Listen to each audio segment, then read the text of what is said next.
Attention mga SSS members and pensioners. Ngayong araw po, pwede na dito ang SSS. Pag-uusapan natin sa video na ito. Hold up.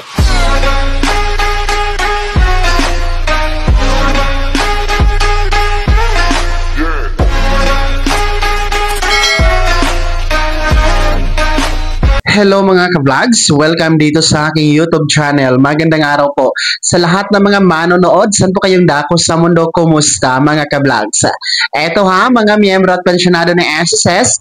Simula sa araw na ito, April 21, pwede na ang SSS.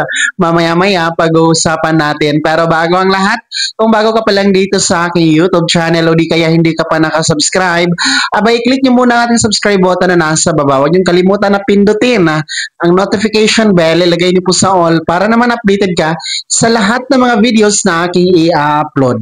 Eto na nga po no, mga miyembro at pensyonado ng SSS. Simula sa araw na ito, araw ng Lunes, April 21, 2025, abay, pwede na ang SSS.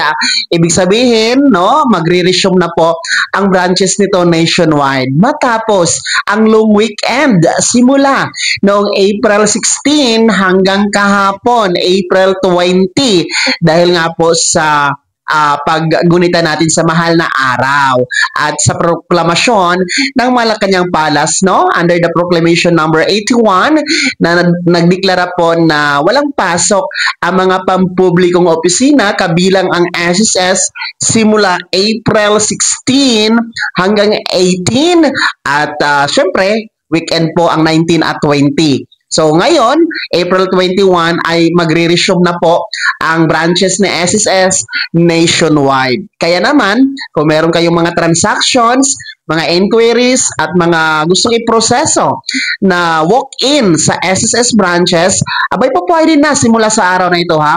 Bukas na po yan, no? Mula alas 8 ng umaga hanggang alas 5 or alas 6 ng hapon. So depende kasi sa branch ni SSS. Meron kasing hanggang alas 6 ng hapon, no? Meron din pong Monday to Friday and meron din pong Monday to Saturday nagbubukas, no? So, alamin nyo na lamang po ang business hour ng inyong SSS branch na malapit sa inyong kinaroroonan. So, ulitin ko, simula ngayong araw, araw ng Lunes, April 21, ay resume na po, no? Bukas na po ang branches ni SSS nationwide. Kaya naman, mga miyembro at pensyonado ng SSS, ano po yung komento at reaction sa balitang ito? Ibahagi nyo na sa comment section na nasa baba. Pakilakip ng buong pangalan at kung taga saan kayo. Bago ko magtapos sa video na to, kung gusto nyo pong sumuporta sa aking YouTube channel, maaari nyo pong i-click ang ating super thanks button na nasa baba sa mga gusto maging miyembro. Pwede po, i-click nyo po ating join button. Maraming perks dyan mga ka-vlogs.